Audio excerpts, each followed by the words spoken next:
ونصلي على رسوله الكريم أما بعد فأعوذ بالله من الشيطان الرجيم بسم الله الرحمن الرحيم هو الذي بعث في الأميين رسولا منهم وقال وآخرين منهم لما يلحقوا بهم وقال النبي صلى الله عليه وسلم لو كان هذا العلم بالثريا لتناوله رجل من أبناء الفارس.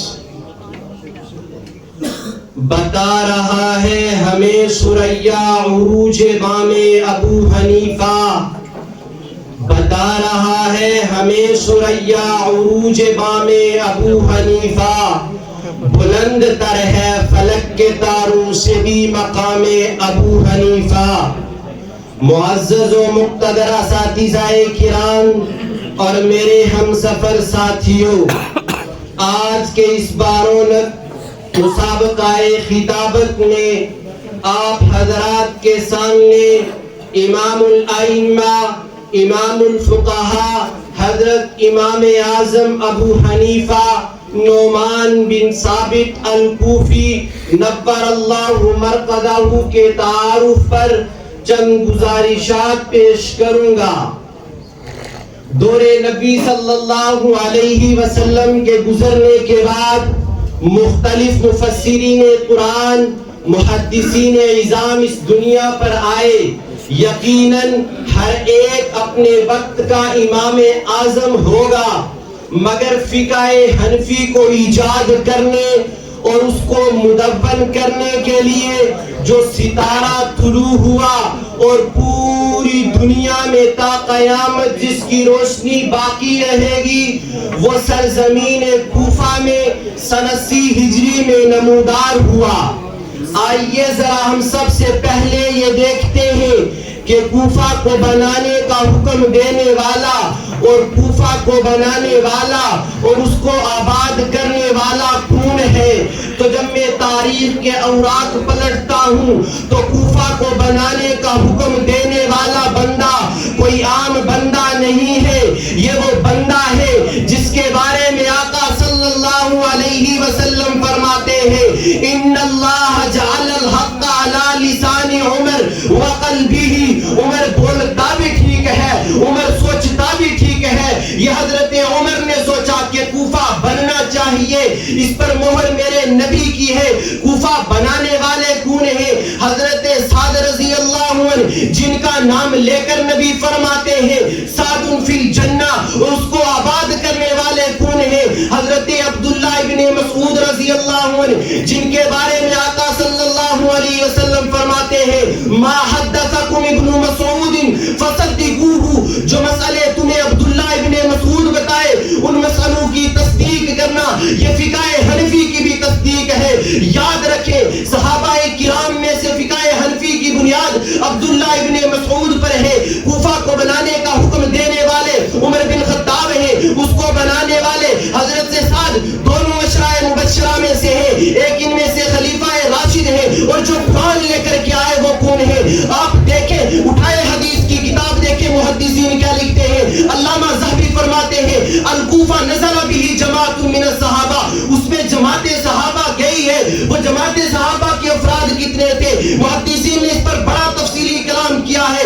طبقات ابن سعد میں موجود ہے نزل 500 من اصحاب الشجرہ کہ اس میں 1500 صحابہ اترے ہیں. اس 1500 صحابہ میں کون تھے؟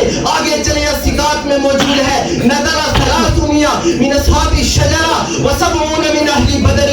اس میں 300 اصحاب شجرہ ہیں اور 70 اہل بدر ہیں جن کے بارے میں آقا صلی اللہ علیہ وسلم فرماتے ایمنوا ما شئتم. اب تم جو کچھ بھی کرو اللہ تمہارا مواخذہ نہیں کرے گا.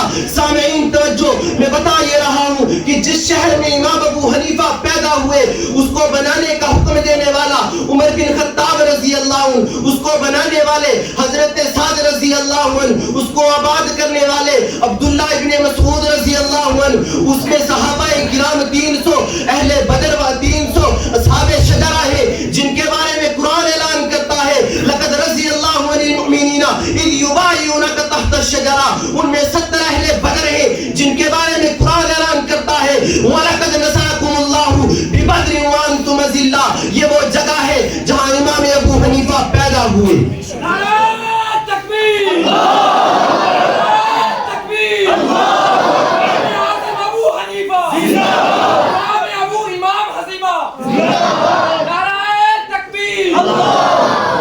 اصحاب فضل و کمال، اللہ رب العزت نے 4 پیغمبروں کا انتخاب کیا جن میں سب سے بڑا سردار محمد رسول اللہ صلی اللہ علیہ وسلم کو بنایا. رب کریم نے 4 صحابہ کا انتخاب کیا جن میں سب سے بڑا صدیق اکبر رضی اللہ عنہ کو بنایا. رب کریم نے اپنے دین متین کی حفاظت کے لیے 4 اماموں کا انتخاب کیا جن میں سب سے بڑا سردار امام اعظم ابو حنیفہ کو بنایا. آپ کا نام نعمان، والد کا نام ثابت، کوفہ میں رہنے والے. ہم اسی وجہ سے کوفی اپنے آپ کو کہتے ہیں. ابو حنیفہ کی طرف نسبت کرتے ہوئے ہم اپنے آپ کو حنفی کہتے ہیں. آپ کے والد کا نام نعمان ہے، ثابت ہے. آپ ذرا نسبت تو دیکھیں، آپ بہت چھوٹے ہیں، کوفہ میں ہیں، علی المرتضیٰ کی خدمت میں گئے ہیں. علی المرتضیٰ نے ثابت کے لیے دعا کی ہے کہ قد ذهب ثابت الى علی ابن ابی طالب وهو صغیر فدعا له فی وفی ذریته، کہ ابو حنیفہ کے والد کے اولاد کے لیے دعا کی ہے تو نعمان کے لیے دعا کی ہے علی المرتضیٰ نے. تو پھر مجھے یہ بات کہنے دو کہ ابو حنیفہ جہاں پیدا ہوا وہاں خون حضرت حسین نے دیا ہے اور ابو حنیفہ علی المرتضیٰ کی دعاؤں کا نتیجہ ہے.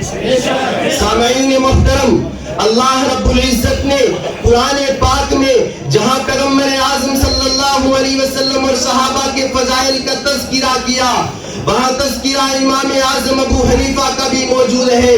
رب ذوالجلال نے قرآن پاک میں فرمایا هو الذی بعث فی الامیین رسولا منہم وقال وآخرین منہم لما یلحقوا بہم.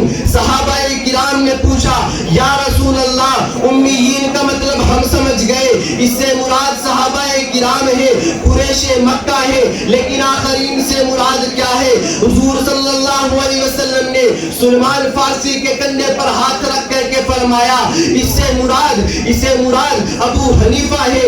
کہ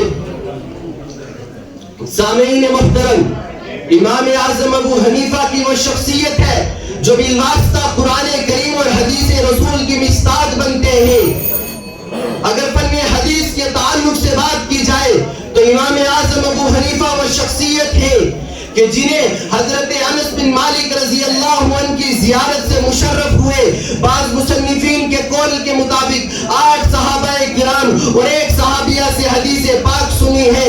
میں اپنی تقریر کو چند اشعار پر ختم کرنا چاہتا ہوں کہ نشان قدرت، ضیاء وحدت حضرت امام اعظم ابو حنیفہ، فقیہ ملت، سراج امت امام اعظم ابو حنیفہ. نثار تم پر ہے شان و شوکت امام اعظم ابو حنیفہ، سراپا برکت نشان عظمت وقار سنت امام